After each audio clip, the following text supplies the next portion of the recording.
Okay, right. Good evening, brothers and sisters. It's a joy to be with you again, and we trust the Lord will speak to our hearts. ఈ సాయంకాల వేళలో మరి ప్రియులైనటువంటి సోదర సోదరులందరికీ కూడా ప్రేమ వందనాలు ధన్యవాదాలు తెలియజేసుకుంటా ఉన్నాను. మరి సాయంకాల వేళలో మనము దేవుడు మన హృదయాలతో మాట్లాడినట్లుగా ధ్యానం చేసుకుందాం. The last time I spoke on this Zoom call, I spoke on the responsibilities of the Christian husband. గతసారి క్రైస్తవ భర్త యొక్క బాధ్యతలను గూర్చి మీ మధ్య మాట్లాడడం జరిగింది. But tonight I would like to look at the responsibilities of the Christian wife. ఈ సాయంకాలమున మరి క్రైస్తవ భార్య యొక్క బాధ్యతలు ఏంటో ధ్యానం చేసుకుందాం, చూద్దాం. So I'd like to read some verses in Ephesians chapter number 5. ఎఫెసీయులకు రాసిన పత్రిక 5వ అధ్యాయం నుంచి కొన్ని వచనాలు చదవాలని అనుకుంటున్నాను.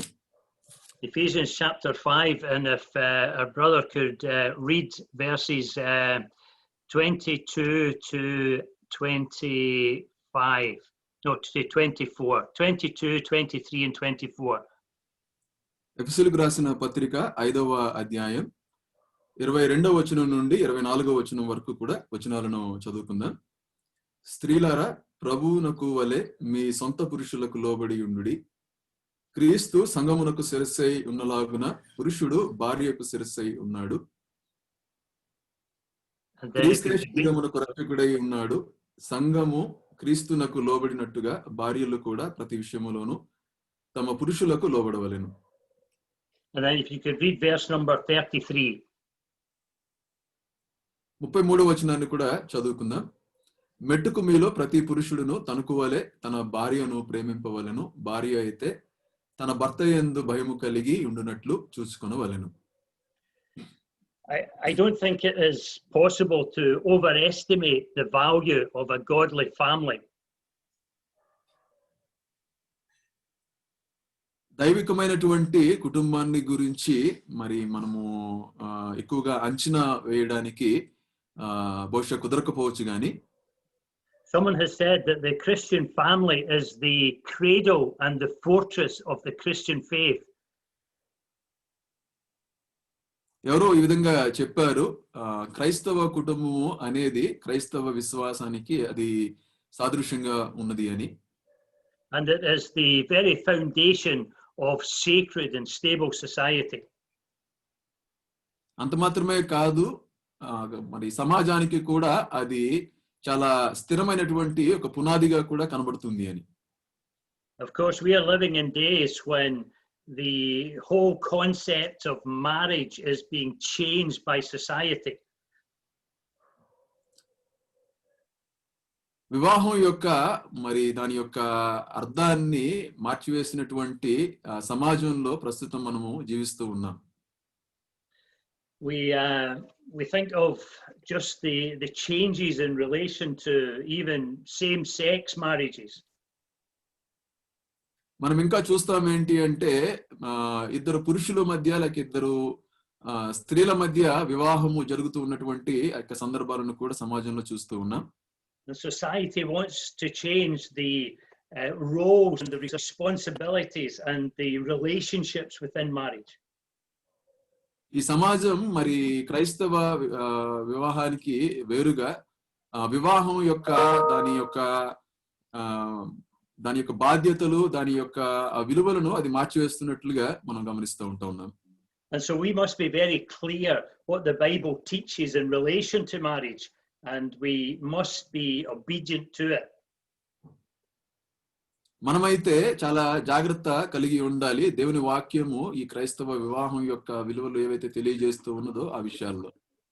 See, Paul tells us in Romans chapter 12 that we have not to be conformed to this world. మరి అపోస్తలుడైనటువంటి పౌలు రోమీయులకు రాసినటువంటి పత్రిక 12వ అధ్యాయంలో చెప్తున్నాడు, మీరు ఈ లోక మర్యాదను అనుసరింపవద్దు అని. And it's so easy just to allow our way of thinking to be molded by the way that the world around us thinks. మరి మనం గమనిస్తే మన ఆలోచన ఈ లోక సంబంధమైనటువంటి విషయాలకు అయినట్లుగా అవి అవి మార్చివేయబడడం అనేది సాధారణంగా మనం గమనిస్తూ ఉంటాం. But we must take as the basis for all our relationships in life, the basis must be the teaching of the Word of God. మన సంబంధాలు అన్నిటి విషయాలలో మనము జ్ఞాపకం పెట్టుకోవాల్సినటువంటి విషయము దేవుని వాక్యమే ప్రామాణికంగా మరి పునాదిగా అది మనకు కనబడుతూ ఉన్నది. We must be totally confident that the Bible is the Word of God. దేవుని వాక్యమే మరి పరిపూర్ణంగా మనము నమ్మవలసినటువంటి విధానం అనేది కనబడుతూ ఉంది. The Bible doesn't just contain the Word of God, it is in its entirety the Word of God. దేవుని వాక్యము కేవలము దేవుని వాక్యాన్ని దేవుని యొక్క మాటలు కలిగి ఉండడం మాత్రమే కాదు గాని ఇది దేవుని వాక్యమే అయి ఉన్నది, దేవుని మాటే అయి ఉన్నది. And we must not only stand firm in our belief that the Bible is the Word of God, but that it is absolute truth. ఇది కేవలము దేవుని యొక్క మాటలు కలిగి ఉండడం మాత్రమే కాదు గాని దేవుని యొక్క ఖచ్చితమైనటువంటి సత్యాన్ని తెలియజేస్తున్నటువంటి గ్రంథంగా చూస్తా ఉన్నాం. That whatever God has revealed in the Bible, he means it, and he means for you and I to be obedient to it. దేవుని వాక్యంలో ఏదైతే మనకు తెలియజేయబడ్డాదో దేవుని యొక్క మాటలు అన్నీ కూడా ఆయన చెప్పినవి అన్నీ కూడా అవునన్నట్లుగానే ఆ భావంతో అన్నీ కూడా ఇయ్యబడ్డాయి.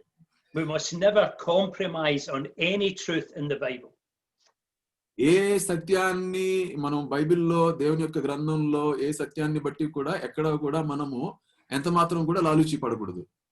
The first attack of Satan in the Bible is an attack against the Word of God. అపవాది యొక్క మొట్టమొదటి మరి వాని యొక్క ఇబ్బంది పెట్టే విషయము ఏంటి అంటే మరి దేవుని వాక్యానికి వ్యతిరేకంగా వెళ్ళే విధంగా మరి ప్రోత్సహిస్తూ ఉంటాడు, పురుకొల్పుతూ ఉంటాడు. Remember, Satan said to Eve, "Has God said?" అపవాది ఈ విధంగా అంటాడు, దేవుడు నిజంగా చెప్పినా అన్నట్టుగా అంటాడు. He's saying, "Has God really said? Is that really what God means?" నిజంగా దేవుడు చెప్పాడా, నిజంగా ఇది వాస్తవమేనా, ఇదేనా దేవుడు నిజంగా చెప్పాలనుకున్నది అన్నట్టుగా అంటాడు. And he sowed a seed of doubt into the mind of Eve. అవ్వ యొక్క మనసులో మరి యొక్క విత్తనాన్ని నాటినట్లుగా ఈ విధమైనటువంటి వ్యతిరేక విత్తనాన్ని నాటినట్లుగా గమనిస్తాం. And that seed of doubt led to disobedience. ఆ అనుమానపు ఆ బీజము అనేది అవిధేయతకు అది దారి తీసినట్లుగా చూస్తాం. So we must be very careful that we don't allow that seed of doubt to rest in our minds. Brother, can you please repeat? We must make sure that seed of doubt doesn't rest in our minds. మనము గమనించుకొని ఉండాలి, అటువంటి అనుమానిత సంబంధమైనటువంటి అటువంటి బీజాలు మన మనస్సులో ఏమాత్రం కూడా కలగకుండా.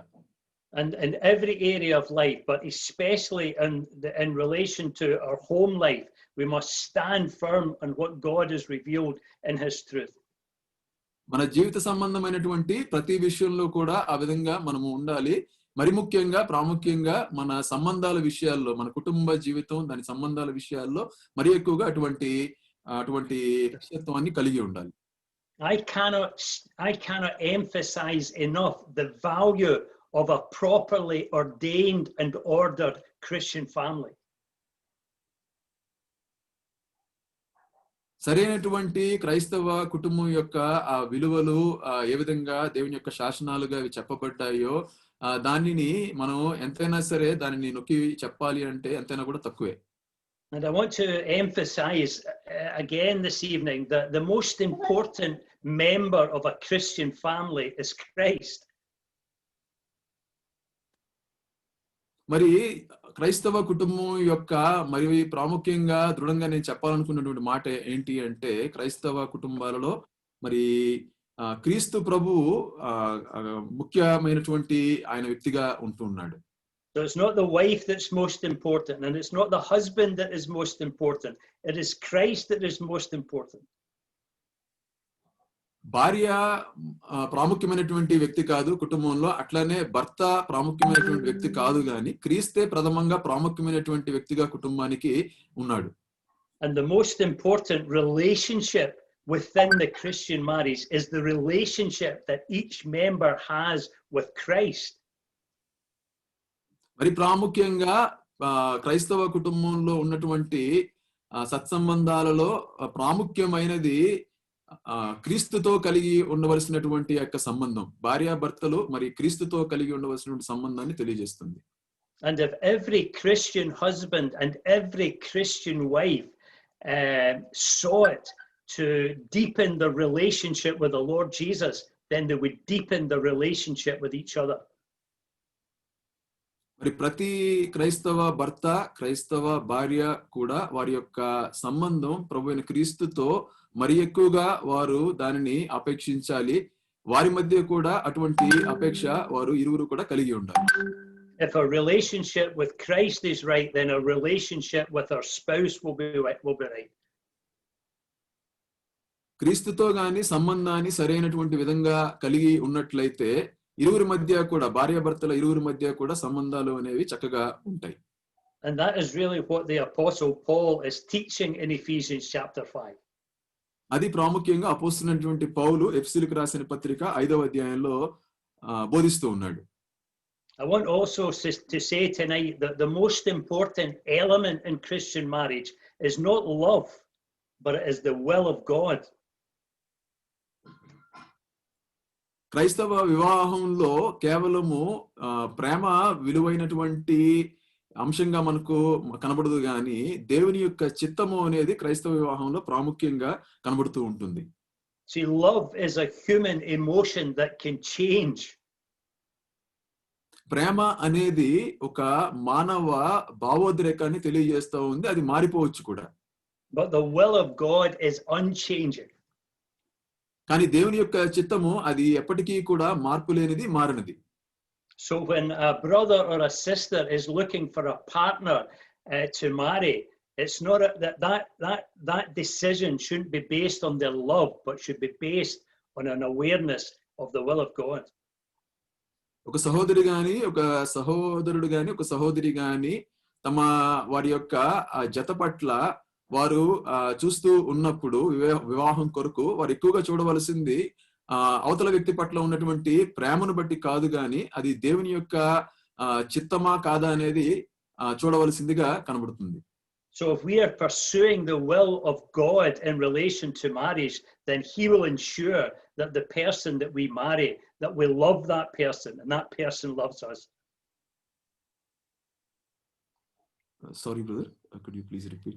If we are pursuing the will of God in relation to marriage, then the person that God brings to us, he will also ensure that we love that person.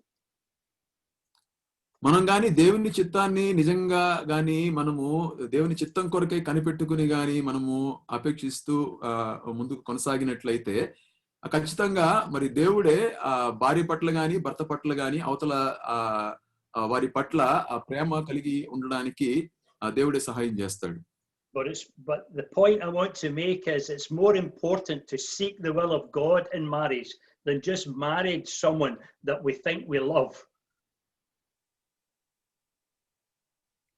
దేవుని యొక్క చిత్తాన్ని ఎక్కువగా మనం ఈ విషయంలో ఆలోచన చేయాలి, అపేక్షించాలి అని గమనిస్తూ ఉన్నాం, అవతల వ్యక్తి మనం ప్రేమిస్తున్న దానికంటే కూడా. But as we come to Ephesians chapter 5, we'll notice that the main theme from verse number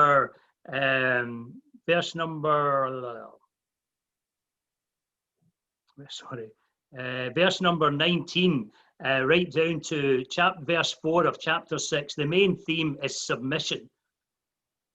అక్కడ ముఖ్యమైనటువంటి అంశము మనం గాని గమనిస్తే 19వ వచనం లేక 4వ అధ్యాయంలో కూడా కొన్ని విషయాలు గమనించినట్లయితే ప్రాముఖ్యంగా మనకు కనబడేది అక్కడ మరి లోబడి ఉండుట అనేటువంటి అంశము అక్కడ మనకు కనబడుతూ ఉంటుంది. In verse 18, Paul instructs us to be filled with the Holy Spirit. 18వ వచనంలో 5వ అధ్యాయము మరి పౌలు యొక్క సూచన అక్కడ పరిశుద్ధాత్మతో ఆత్మపూర్ణులై ఉండుడి అని తెలియజేస్తున్నాడు. And then he shows us some of the evidences of being filled with the Holy Spirit. మరికొన్ని ఆధారాలు అక్కడ ఏ విధంగా పరిశుద్ధాత్మ పూర్ణుడై ఒక వ్యక్తి ఆత్మపూర్ణుడై ఉన్నాడో అనే దానికి కొన్ని ఆధారాలు కూడా అక్కడ తెలియజేస్తూ ఉన్నాడు. In verse 18, the first evidence is joyfulness. మొదటి ఆధారం 18వ వచనం.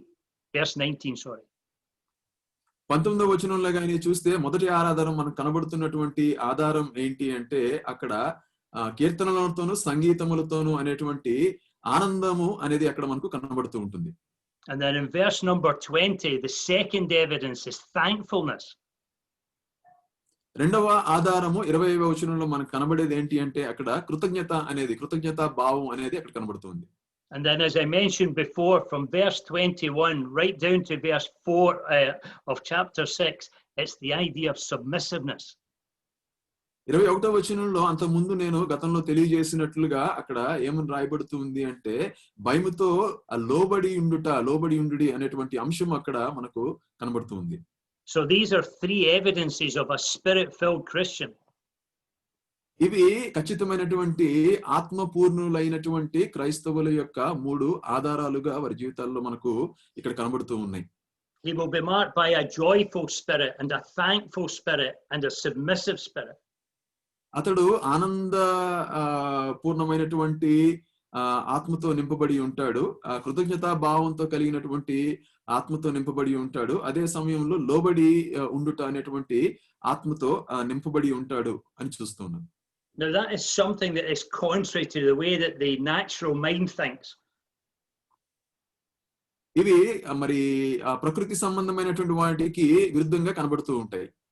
Naturally speaking, people want to assert themselves. సాధారణంగా గాని మనం గమనిస్తే సామాన్యంగా ప్రజలు తమను తాము వ్యక్తపరుచుకుంటూ ఉంటారు.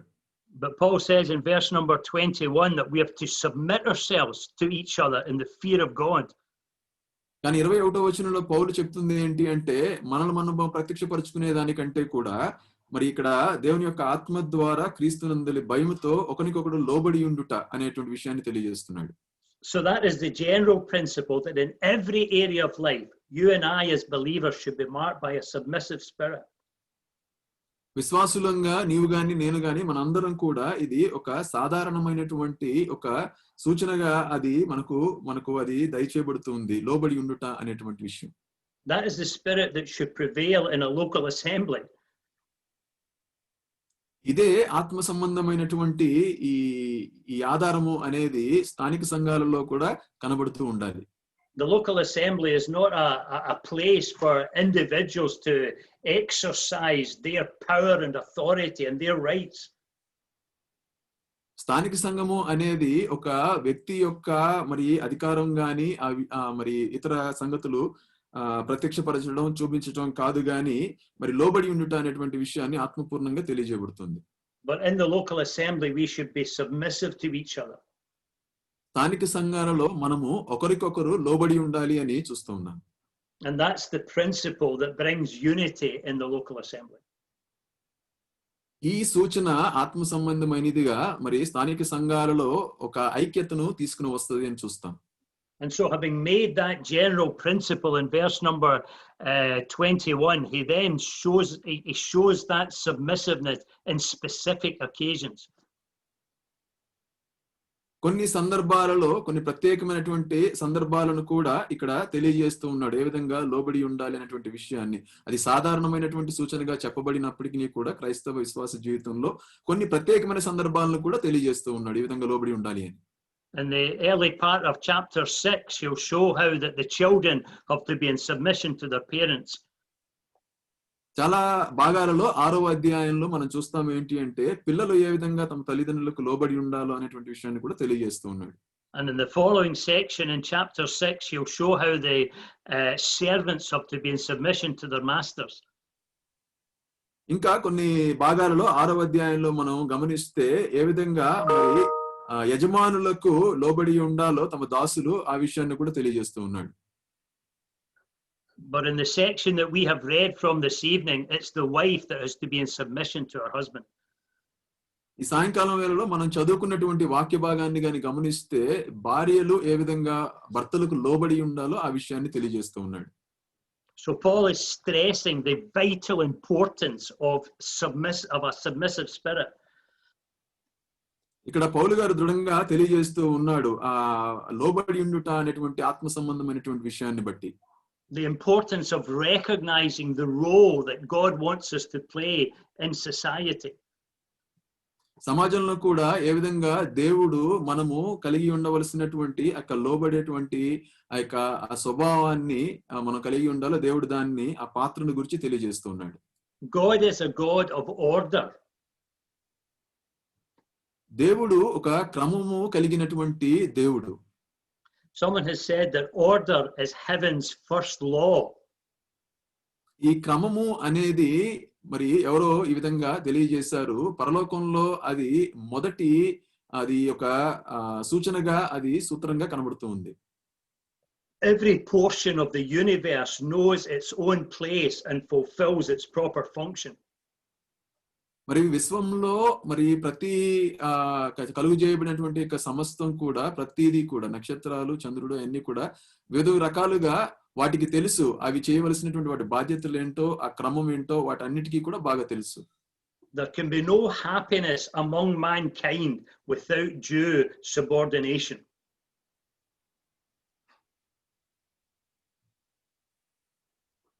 Can you repeat, brother? Yeah, there can be no happiness among mankind apart from due subordination. మానవ జాతిలో మరి సంతోషం అనేది మరి ఉండదు ఒకవేళ ఈ విధంగా లోబడి ఉండకపోతే సమర్పించుకోకపోతే. A settled state of society is impossible without the spirit of submission. ఈ లోబడి ఉండుట అనేటువంటి ఈ యొక్క ఆత్మ సంబంధమైన విషయం గాని లేకపోతే ఒక స్థిరమైనటువంటి సమాజాన్ని మనం చూడలేం. In the Old Testament we read that there was a time in the experience of the children of Israel where every man did what was right in their own eyes.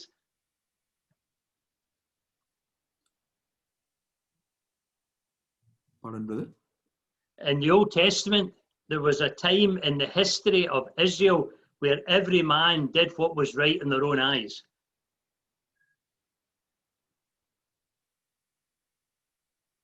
పాత నిబంధన గ్రంథంలో మనం గమనిస్తాము ఏంటి అంటే మరి ఒకానొక సమయంలో మరి ఇశ్రాయేలులందరూ కూడా తమ యొక్క దృష్టిలో వారే మరి మెరుగైన వారుగా కనబడుతున్నట్లుగా మనం చూస్తాం. And the result of that was absolute confusion and chaos. అంత మాత్రమే కాదు దాని యొక్క పరిణామము ఏంటి అంటే మరి అది కేవలము మరి అదెంతో సందిగ్ధాన్ని సంశయాన్ని అది కలుగు చేసినట్టుగా చూస్తాం. There can be no ordered society without submission.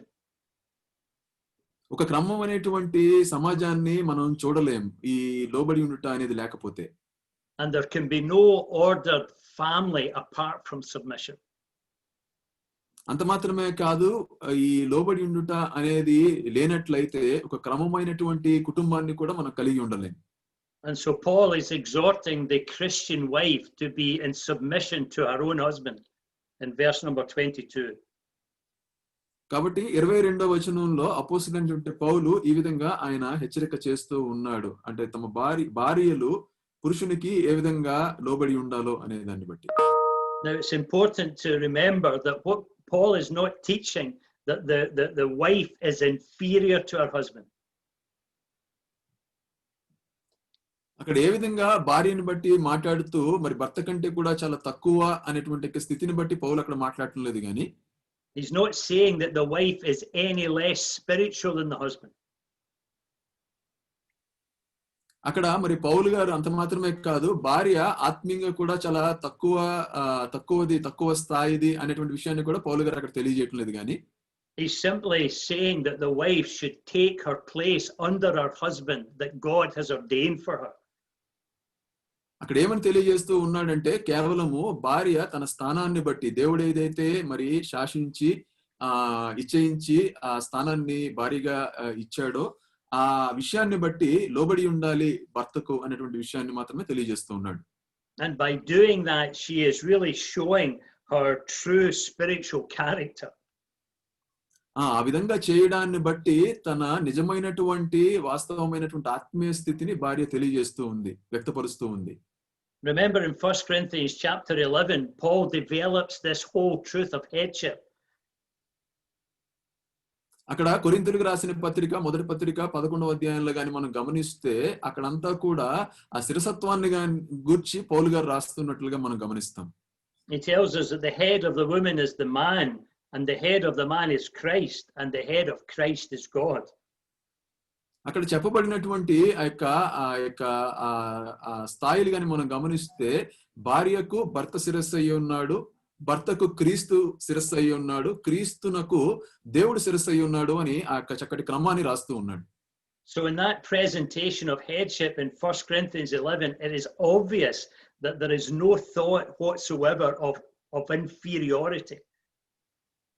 మరి అక్కడ కొరింథీయులకు రాసినటువంటి మొదటి పత్రిక 11వ అధ్యాయంలో చెప్పబడినటువంటి ఈ శిరసత్వము యొక్క ఈ క్రమాన్ని బట్టి చూస్తే అక్కడ ఏది కూడా తక్కువగా కనబడుతున్నట్లుగా లేదు, తక్కువ స్థాయిగా కనబడుతున్నట్లుగా లేదు. The head of Christ is God, but there is no way that Christ is inferior to God. In fact, he is equal with God. అక్కడ మరి క్రీస్తుని బట్టి చూస్తే క్రీస్తునకు శిరస్సు దేవుడై ఉన్నాడు అని చెప్పుటను బట్టి చూస్తే మరి క్రీస్తు దేవుని కంటే కూడా తక్కువ వాడని భావం కాదు గాని క్రీస్తు దేవునితో సమానుడు అనేటువంటి విషయాన్ని మనం గమనిస్తాం. But in relation to divine order in humanity, he has taken that place of submissiveness. కానీ దైవికమైనటువంటి ఆ యొక్క దేవుని యొక్క ఉద్దేశాన్ని ఆ క్రమాన్ని గాని మనం గమనించినట్లయితే ఆ దైవికమైనటువంటి క్రమము అక్కడ ఆ శిరసత్వం అనేది కనబడుతూ ఉంటుంది. And he does so in order that the will and purposes of God may be fulfilled. అంత మాత్రమే కాదు, ఈ క్రమాన్ని బట్టి దేవుని యొక్క ఉద్దేశాలు నెరవేర్చబడటానికి అనేది కూడా మనం గమనిస్తాం. And so in the same way, the woman is exhorted to be in submission to her husband. అందును బట్టి చూస్తే మరి అందుకనే భార్యలు కూడా తమ భర్తలకు వారు లోబడి ఉండాలి అనేటువంటి క్రమాన్ని మరి అక్కడ పౌలు గారు హెచ్చరిక చేస్తున్నట్లుగా చూస్తున్నాం. She needs to recognize the God-ordained role for her in the relationship. కాబట్టి ఆ వివాహ సంబంధంలో భార్యకు దేవుడు నియమించినటువంటి ఆ స్థానాన్ని ఆమె గుర్తించవలసిందిగా ఉంటూ ఉంది. And by accepting that role, she fulfills the purpose and will of God for her life. కాబట్టి ఆ దేవుడు నియమించినటువంటి ఆ క్రమమైనటువంటి ఆ యొక్క పాత్రను ఆమె అంగీకరించడాన్ని బట్టి దేవుని యొక్క చిత్తాన్ని ఆమె నెరవేరుస్తూ ఉన్నట్లుగా చూస్తాం. We also need to understand that submissiveness is not servitude. ఇంకా మనం గమనిస్తే ఈ లోబడి ఉండుట అనేది అది దాసత్వం చేయడాన్ని లేకపోతే సేవ చేయడాన్ని గురించి అది మాట్లాడటం లేదు. The wife is not the slave of the husband. భార్య మరి భర్తకు దాసురాలు లేకపోతే దాసత్వం చేసేది అనేది కాదు దాని ఉద్దేశం. It's not like the obedience of servants to masters. అది మరి ఒక దాసుడు యజమానుడికి చేసేటువంటి సేవ అటువంటి ఆ దాసత్వము అనేది కాదు ఇక్కడ దాని ఉన్నటువంటి అర్థం. Nor is it like the obedience, the submission of children to parents.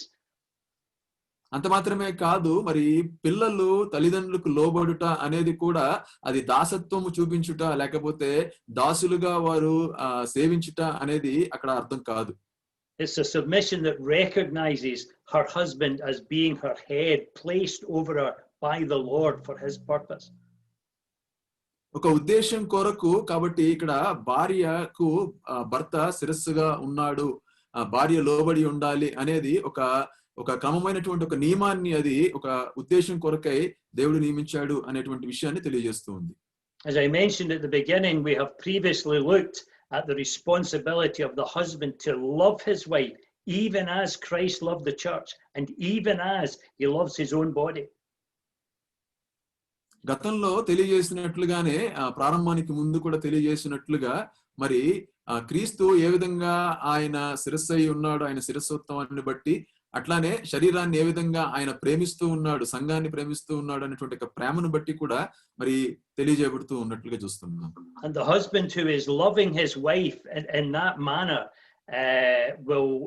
will never mistreat his wife or misuse his wife.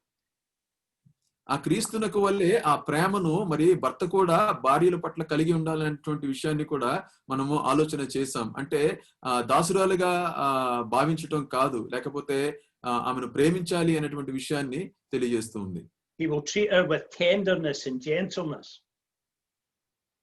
చాలా మృదువుగా, చాలా సౌమ్యంగా, సున్నితంగా భార్య పట్ల వ్యవహరించాలి, ప్రేమించాలి భర్త అనేటువంటి విషయాన్ని కూడా తెలియజేస్తుంది. He will desire the very best for her life. ఆమె జీవితం కొరకైనటువంటి ఒక ఉత్తమమైనటువంటి దాన్ని గూర్చినటువంటి ఆశ మరి భర్త కలిగి ఉండాలి. And he will look upon her as being an extension of himself. అంత మాత్రమే కాదు, ఆమెను చూడవలసినటువంటి దృష్టి ఏంటి అంటే భర్త మరి భార్య తనకు వేరుగా లేదు గాని తనకు మరి తనలో భాగంగానే ఉన్నది అన్నట్టుగా చూడాలి అని తెలియజేస్తూ ఉంది. He will see his life wrapped up in her life and her life wrapped up in his life. ఏ విధంగా చూడాలి అంటే ఆ దృష్టి మరి భార్య యొక్క జీవితం తన జీవితంతో అది ముడిపడి ఉన్నది అది అని చూడాలి. అదే సమయంలో భర్త యొక్క జీవితంతో భార్య యొక్క జీవితం ముడిపడి ఉన్నది అన్నట్టుగా చూడవలసిందిగా గమనిస్తా ఉన్నాను. He will never see her as an inferior part of the relationship. చాలా తక్కువ అయినటువంటి ఒక భాగస్వామిగా ఎంత మాత్రం కూడా చూడడు భర్త.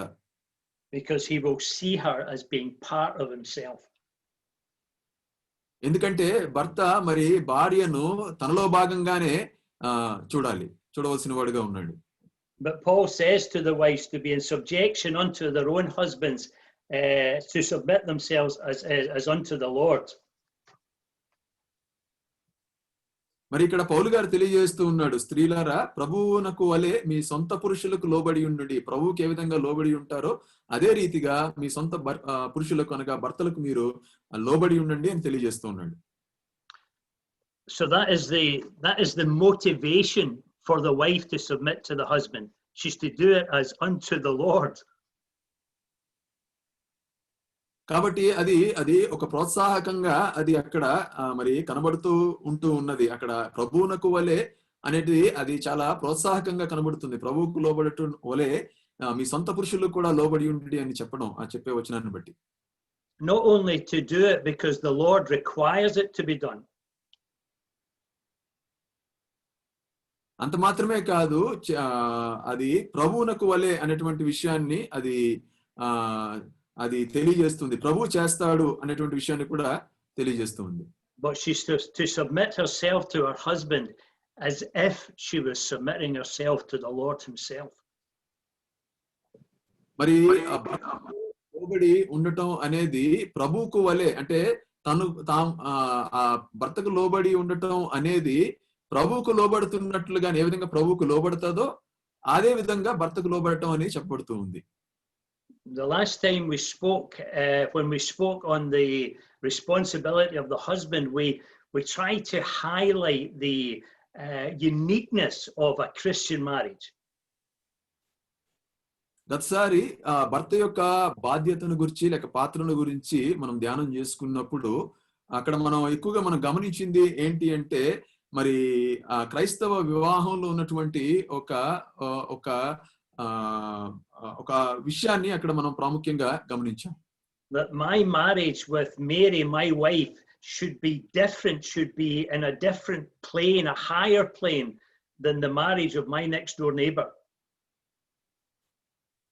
అక్కడ మనం గమనించిన విషయం ఏంటి అంటే నా వివాహము నా భార్యతో గాని అది నా పక్క వారి యొక్క వివాహాల కంటే కూడా భిన్నంగా అతీతంగా ఉండాలి అనేటువంటి విషయాన్ని. The relationship between a Christian husband and wife is not just emotional or physical, it's deeply spiritual.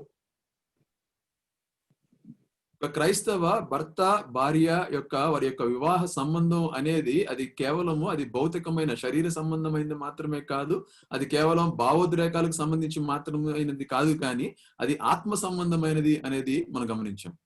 And our marriages should be an object lesson to the world of that relationship between Christ and his church. అంత మాత్రమే కాదు, ఆ వివాహ సంబంధం, క్రైస్తవ వివాహ సంబంధం అనేది ఈ లోకానికి, ఈ బయట ఉన్నటువంటి యొక్క సమాజానికి అది ఒక మరి ఒక విషయానికి సంబంధించినటువంటి ఒక పాఠంగా, అంశంగా అది ఉండాలి అనేది కూడా మనం ధ్యానం చేసుకున్నాం. And so the wife is to submit herself unto her own husband as unto the Lord. మరి ప్రభువునకు వలె, ప్రభువుకు లోబడినట్టుగానే ఆ మాదిరి ప్రకారం మరి భార్య భర్తకు కూడా అదే రీతిగా లోబడి ఉండాలి అని చూస్తున్నాం. In Titus chapter 2 verses 4 to 5, Paul exhorts the older women to teach the younger women how to love their husbands. తీతుకు రాసినటువంటి పత్రిక 2వ అధ్యాయంలో అక్కడ ఈ విధంగా రాయబడి ఉంది. మరి వృద్ధులైనటువంటి స్త్రీలు ఏ విధంగా యవనస్తులైనటువంటి స్త్రీలకు మరి నేర్పించాలో, భర్తలకు ఏ విధంగా లోబడి ఉండుట అనేది నేర్పించాలో ఆ విషయాన్ని గురించి తెలియజేస్తూ రాస్తున్నాడు. He tells them to be discreet and to be chaste and to be keepers at home. మరి అక్కడ ఏ విధంగా యవన స్త్రీలు తమ భర్తలకు లోబడి ఉండి మరి ఏ విధంగా స్వస్థ బుద్ధి గలవారుగా, పవిత్రులుగా, మరి ప్రత్యేకమైనటువంటి వారుగా వారు ఉండాలో, ఇంట నుండి వారు ఉండాలో ఆ విషయాన్ని తెలియజేస్తూ రాస్తున్నాడు. And he says they have to be obedient to their own husbands. అక్కడ చెప్తూ ఉన్నాడు, యవన స్త్రీలు తమ భర్తలకు లోబడి ఉండాలి అని తెలియజేస్తున్నాడు. Why? ఎందుకు? Paul tells us why, that the word of God be not blasphemed. అక్కడ పౌలు తెలియజేస్తూ ఉన్నాడు. ఎందుకని తెలియజేస్తూ ఉన్నాడు అంటే, మరి దేవుని యొక్క వాక్యము మరి అది దూషింపబడకుండా ఉండునట్లు అని తెలియజేస్తూ ఉన్నాడు. So there's a sense in which the disobedient wife, the wife who is not in subjection to her husband, is blaspheming the word of God. కాబట్టి ఇక్కడ అక్కడ ఉన్నటువంటి భావాన్ని గాని మనం గమనిస్తే, అవిధేయత చూపించేటువంటి యొక్క భార్య, అవిధేయురైనటువంటి భార్యను బట్టి చూస్తే లోబడి ఉండకపోవటాన్ని బట్టి దేవుని వాక్యం దూషించబడతది అని తెలియజేస్తుంది. And I'm sure that no godly sister would ever want to be in that position. మరి దైవికమైనటువంటి ఎటువంటి సహోదరి కూడా మరి అటువంటి యొక్క స్థానంలో ఉండకూడదని నేను ఆశిస్తున్నాను. If you want to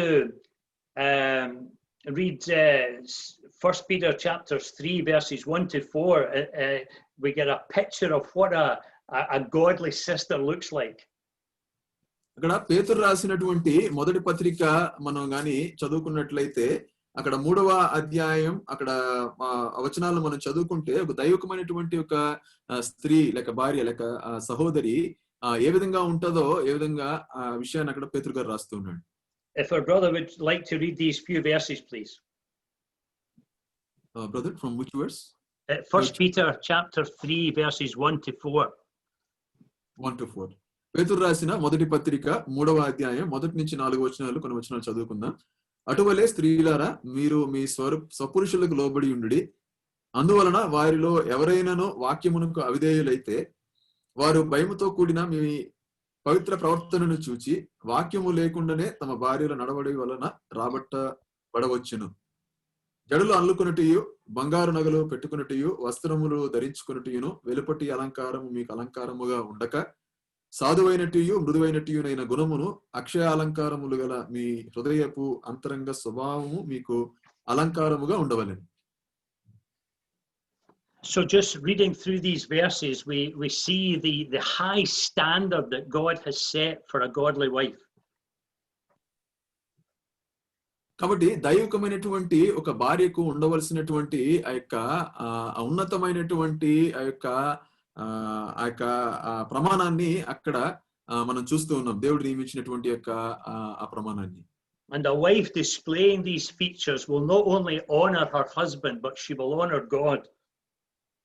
కాబట్టి ఈ విధంగా నెరవేర్చేటువంటి ఆ యొక్క ఆ భార్య తన భర్తను మాత్రమే కాదు, దేవుణ్ణి మహింపరిచేదిగా అక్కడ మరి కనబడుతుంది. And this is what every godly sister should desire to be. కాబట్టి దైవికమైనటువంటి ప్రతి సోదరి కూడా ఈ విధంగా మరి ఉండాలి అనేది ఇక్కడ మనం చూస్తున్నాం. And even if she be married to a husband who is an unbeliever or a husband who is backslidden in his heart, she still has a responsibility to behave the same way before him. ఒకవేళ అవిశ్వాసి అయినటువంటి ఒక భర్తను కలిగి ఉన్న లేక మరి వెనక్కు తిరిగిపోయినటువంటి దిగజారిపోయినటువంటి విశ్వాసంలో దిగజారిపోయినటువంటి ఒక భర్తను ఒకవేళ కలిగి ఉన్నప్పటికీ కూడా అదే రకమైనటువంటి లోబడుట అనేటువంటి వైఖరిని కనపరచవలసిన వారుగా ఉన్నారు. And Paul says that by her manner of life, she is able to win the unbelieving husband or the disobedient husband. అక్కడ మనం గమనిస్తే ఇంకా అక్కడ అందుకనే పేతురు గారు రాస్తూ ఉన్నాడు, ఆమె యొక్క పవిత్ర ప్రవర్తన వలన మరి రాబట్టబడవచ్చును అనేటువంటి విషయాన్ని వాక్యం లేకుండానే అనేటువంటి ఆ యొక్క భావాన్ని అక్కడ వారి ప్రవర్తనను గురించి రాస్తూ ఉన్నాడు. So even if a wife is married to a husband who mistreats her, she still has a responsibility to honor him and to submit to him. మరి భర్త ఒకవేళ ఈ విధంగా అవిశ్వాసైనటువంటి భర్త లేకపోతే మరి వెనుదిరుగుతూ ఉన్నటువంటి యొక్క భర్త గాని ఆమె పట్ల సరిగ్గా ప్రవర్తించకపోయినప్పటికీ కూడా ఈ విధమైనటువంటి ప్రవర్తన ఆమెలో ఉండుటను బట్టి అక్కడ ఉన్నటువంటి ప్రయోజనాలను మనం చూస్తూ ఉన్నాం. Not so much because of him, but because of the Lord. She's submitting unto him as unto the Lord. కేవలము అటువంటి ఆ భర్తకు లోబడి ఉండుటను బట్టి మాత్రమే కాదు, కానీ ఆ దేవునికి ఆ లోబడుటను బట్టి ఆ కార్యం జరగవచ్చు అనేటువంటి విషయాన్ని చూస్తాం. So behind her husband she sees the Lord and therefore submits to the Lord and submits to him. అవదేటువంటి ఆ భర్త వెనుక ముఖ్యంగా ప్రభువును చూడడాన్ని బట్టి ఆ ప్రభువుకు లోబడ్డాన్ని బట్టి మరి అక్కడ ఆమె భర్తను రాబట్టవచ్చును అనేటువంటి విషయం చూస్తాం. In verse 24 Paul says that she's to submit to her own husband in everything. అంత మాత్రమే కాదు, మరి అపోస్తలుడైన పౌలు ఎఫెసీయులకు రాసిన పత్రికలో ఇంకా రాస్తున్నది ప్రతి విషయంలో కూడా మరి భార్య భర్తకు లోబడి ఉండాలి అని రాస్తున్నాడు. The only limit to that is if the husband is asking her to do something that is contrary to the will of God. ఎంతవరకు అంటే మరి ఎప్పటి వరకు అంటే మరి వారు చేస్తున్నటువంటి ఆ పని దేవుని యొక్క ఉద్దేశానికి వ్యతిరేకంగా ఉన్నంత వరకు కూడా ఆ విషయం వరకు కూడా మరి లోబడి ఉండాలి అనేది తెలియజేస్తున్నాడు. No husband has the right to ask his wife to do something that is contrary to the word of God. మరి ఏ భర్త కూడా భార్యను మరి దేవుని వాక్యానికి విరుద్ధంగా ఉన్న వాటి విషయాలలో మరి ఎంత మాత్రం కూడా మరి అక్కడ ఇబ్బంది పెట్టకూడదు, అడగకూడదు అనేది చూస్తాం. And she is only expected to be in subjection as long as he is asking her to do that which is right. మరి ఎంతవరకు ఆమె లోబడి ఉండవచ్చు అనే ఆ విషయాన్ని మనం గాని గమనిస్తే మరి ఆ దేవుని చిత్తాన్ని అది నెరవేర్చేదిగా ఉన్నంత వరకు కూడా భర్త అడుగు విషయాలన్నిటి విషయాలలో కూడా భార్య లోబడి ఉండాలి అనేది తెలియజేస్తూ ఉన్నాడు.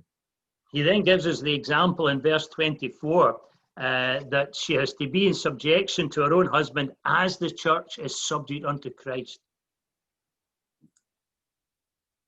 అక్కడ మనం గమనిస్తే మరి అక్కడ మనకు ఎటువంటి ఉదాహరణ మనకు అక్కడ ఇవ్వబడినట్లుగా మనకు కనబడదు, కానీ అక్కడ మరి అక్కడ లోబడుట అనేటువంటి విషయాన్ని అక్కడ సంఘంతో కూడా అక్కడ పోల్చి క్రీస్తునకు సంఘానికి ఉన్నటువంటి యొక్క సంబంధాన్ని తెలియజేస్తున్నాడు.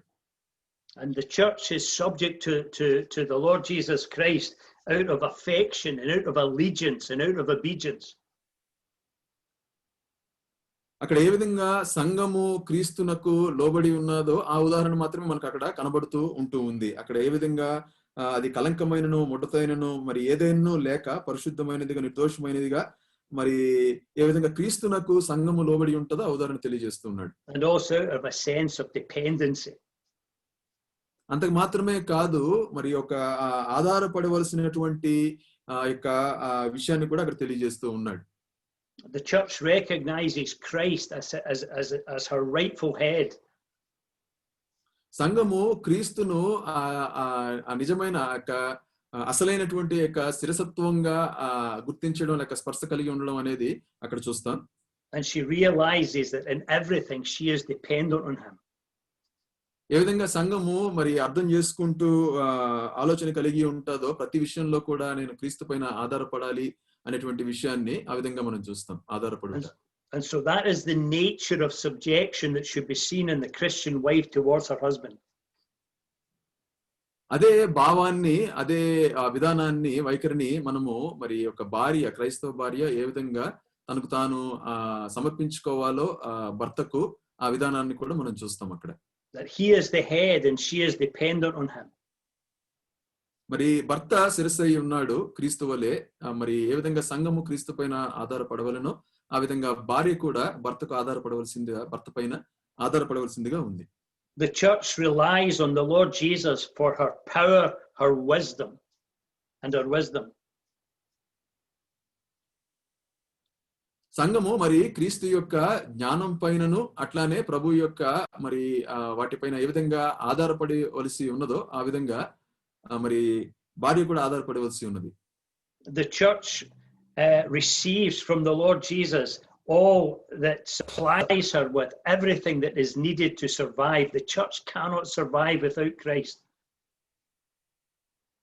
మరి సంఘము ఏ విధంగా క్రీస్తు లేకుండా, కృప లేకుండా ఏ విధంగా అయితే మరి అది జీవించలేదో, మరి ఉనికి కలిగి ఉండలేదో, అదే రీతిగా మరి సంఘం ఏ విధంగా ఇంకా ఆ దేవుని యొద్ద నుంచి ఆ సమస్తం కూడా మరి పొందుతూ ఉంటుందో, కలిగి ఉంటుందో, the church seeks her happiness in the presence of Christ. సంఘము దేవుని యొక్క ప్రసన్నత, దేవుని యొక్క సన్నిధిని మరి అపేక్షిస్తూ ఉంటుంది. The church mourns for his absence and longs for his appearing. అంత మాత్రమే కాదు, సంఘము మరి ఎంతో వేదన కలిగి మరి అక్కడ ఉన్నట్లుగా చూస్తాం. ఆయన రాకడ కొరకు ఆయన్ని చూడాలి అనేటువంటి ఒక ఆశ కలిగి ఉన్నట్లుగా చూస్తాం. She goes to him for counsel in the midst of her difficulties. సంఘము తనకు ఉన్నటువంటి యొక్క శ్రమల మధ్య, ఇబ్బందుల మధ్య మరి దేవుని యొక్క ఆలోచన కొరకు దేవుని యొద్దకు వచ్చేదిగా ఉంది. She gives up her own pleasures and yields up her own will to him. సంఘము తన సొంత ఇచ్చను కంటే కూడా, తన ఇచ్చ కంటే కూడా దేవుని యొక్క ఇచ్చను కోరుకునేదిగా, ఆశించేదిగా ఉంది. And brothers and sisters, that's the nature of the submission that is exhorted upon the wives in a Christian marriage.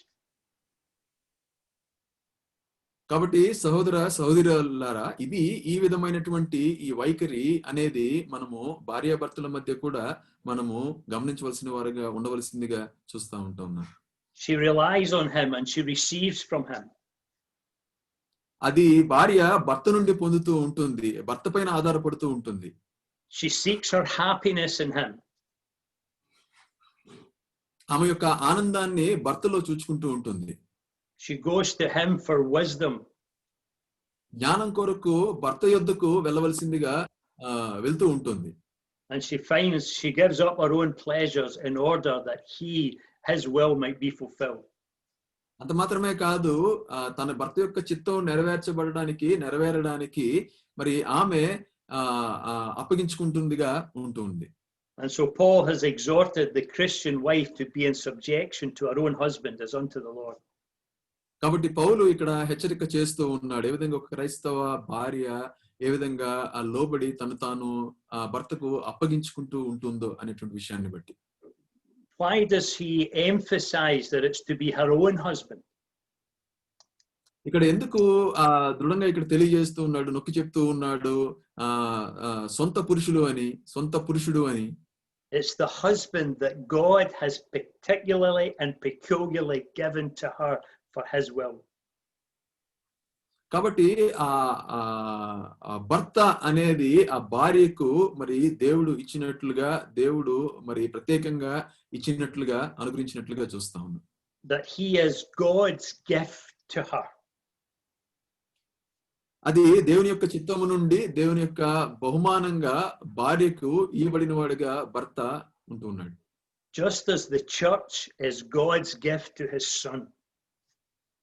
ఏ విధంగా అయితే సంఘము మరి దేవుని యొక్క బహుమానంగా క్రీస్తు ప్రభువుకు అది బహుమానంగా ఇవ్వబడిందో, it's Christ's church, but it was given to him by God.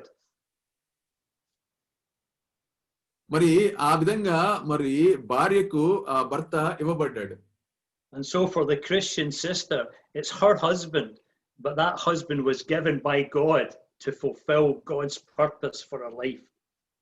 కాబట్టి ఆ క్రైస్తవ ఆ భార్యకు సోదరికి మరి మనం గమనిస్తే క్రైస్తవ భర్త ఒక బహుమానంగా అది ఇవ్వబడ్డాడు దేవుని యొక్క చిత్తం అనేది నెరవేర్చబడడానికి. And that raises the purpose of a Christian marriage.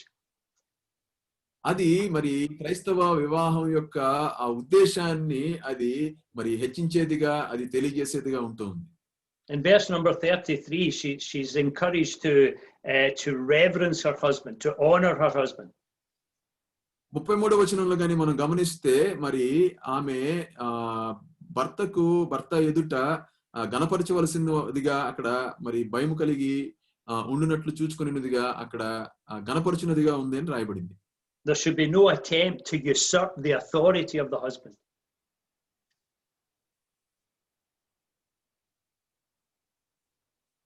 Sorry, brother. There should be no attempt to overthrow the authority of the husband. మరి ఏ విధంగా కూడా భర్త యొక్క అధికారాన్ని త్రోసిపుచ్చేదిగా ఉండకూడదు అనేది మరి ఏ రకమైనటువంటి అటువంటి ఆ చర్య చేయకూడదు అనేది చెప్పబడుతుంది. But she should show that respect to him. ఆ మర్యాద అతని పట్ల చూపించేదిగా ఉంటుంది. I just want to finish with a quote from a Christian teacher from a long time ago. ఒక క్రైస్తవ ఉపాధ్యాయుడు చేసినటువంటి ఒక చిన్న వచనాన్ని నీకు తెలియజేసి మరి ఈ ధ్యానాన్ని ముగించాలని అనుకుంటున్నాను. He says, on no account let the wife look upon subjection to her husband as having its end in time. Kindly, can you repeat, brother? Sorry. Yep. On no account let her look upon subjection to her husband as having an end in time. Ending in time, ending in this world. Okay. Sorry, brother, there was some network this thing. Can you kindly... All right, okay. Yeah. He says, on no account let her look upon being in subjection to her husband as ending in this life only. ఏ విధంగా కూడా మరి భార్య ఈ లోకం యొక్క అంతము వరకు కూడా మరి ఆమె జాగ్రత్త పడాలి ఏంటి అంటే మరి తన భర్తకు లోబడి ఉండేటువంటి ఏ విషయంలోనైనా సరే. He said it is a sacred thing. అదేమని చెప్తూ ఉన్నాడు అంటే అది చాలా పవిత్రమైనదిగా చెప్తూ ఉన్నాడు. The root of it is in Christ and the flower of it is in eternity. దాని యొక్క మూలము మరి అది యొక్క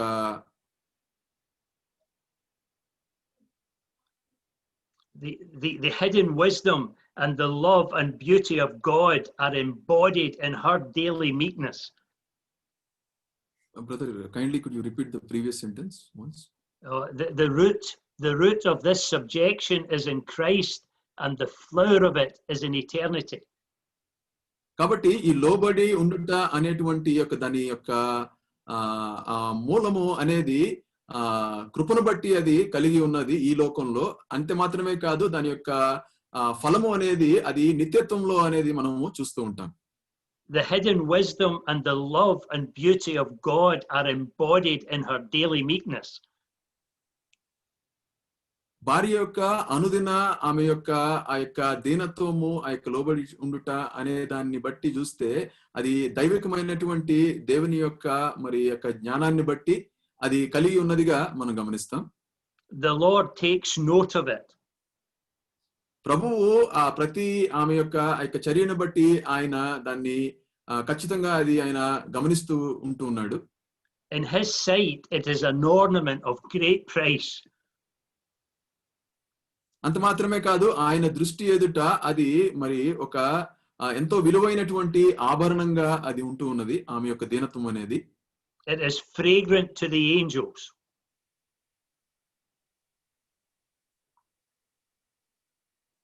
It is as a sweet perfume to the angels.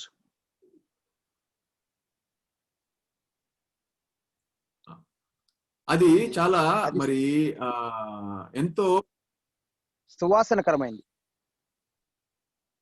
అది ఆ పరిమళ వాసన కలుగు చేసేటువంటి ఒక చక్కటి సువాసనకరమైనటువంటి ఒక తైలముగా అది ఆ దూతల ఎదుట అది ఉన్నట్లుగా చూస్తా ఉన్నాం.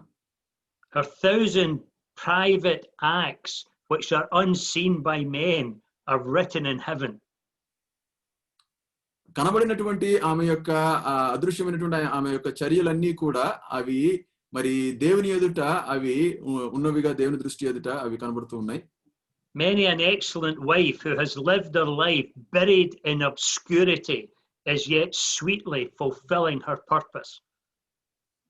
చాలా మంది దైవికమైనటువంటి భార్యలు వారు యొక్క జీవితాలు చాలా రహస్యంగా ఉన్నాయి. అంత మాత్రమే కాదు అవి దేవుని యొక్క చిత్తాన్ని అవి నెరవేర్చినవిగా అవి ఉన్నాయి. And unknown to herself, she is building a monument in the presence of the Lord. నిస్వార్థముగా ఆమె యొక్క దీనత్వము అనేది మరి అవి ఎంతో దేవుని ఎదుట అవి విలువైనవిగా అవి ఉంటూ ఉన్నాయి. And so the exhortation of the Lord to the Christian wife is to be in subjection to her own husband, even as unto himself. కాబట్టి ఆమె యొక్క ఆ తగ్గింపు ఆ యొక్క సమర్పించుకునుట లోబడి ఉండుట అనేవి మరి అవి దేవుని ఎదుట ఆయన ఎదుట అవి మహిమకరంగా అవి ఉంటున్నాయి. And in fulfilling that role, she is not only bringing honor to her husband, but she's bringing honor, eternal honor, to the Lord Jesus Christ himself. అది భర్తకు ఘనతని తెచ్చిపెట్టడం మాత్రమే కాదు గాని అది దేవుని ఎదుట దేవుణ్ణి నిత్యముగా అవి మహిమపరిచేవిగా ఘనపరిచేవిగా ఉంటూ ఉన్నది. And she will be rewarded in the day that is yet to come. రాబోతున్నటువంటి యొక్క దినమున మరి ఆమె తప్పకుండా ఈ విధముగా ఆమె మరి బహుకరించబడుతుంది అని చూస్తూ ఉంటూ ఉన్నాను. And may the Lord bless his word to all our hearts. Amen. దేవుడు మరి ఈ వాక్య భాగాన్ని చెప్పబడిన రీతిగా ప్రభువు దీవించును గాక. ఆమేన్. Amen.